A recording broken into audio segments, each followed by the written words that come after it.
Welcome to Penrose Learning, where we make understanding easy. You begin by opening Outlook on your desktop and choosing File. This places you directly into Settings. Next, select Options then Mail so you can change display defaults. Click Stationery and Fonts to access message font controls. This is where Outlook stores your default fonts for new mail, replies, and plain text. Once done, you'll understand why each option matters. New message font affects composition, reply font keeps thread readability, and plain text ensures compatibility across clients.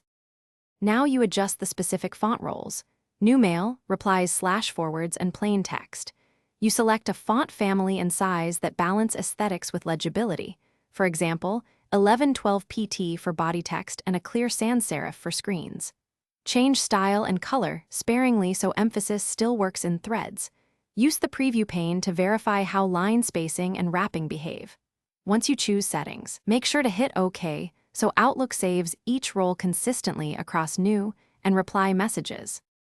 Finish by clicking OK twice to save and then restart Outlook so changes take full effect. Compose a test message and send it to yourself to confirm the chosen fonts appear in Compose and Received Mail. This verifies both local and outgoing rendering. If fonts appear unchanged, check for overridden settings like Office themes, roaming profiles, or group policy from IT. These can reset defaults. If problems persist, clear cached profiles or contact your admin so font policies can be adjusted. Thanks for watching. If this was helpful, leave a like and consider subscribing. See you next time.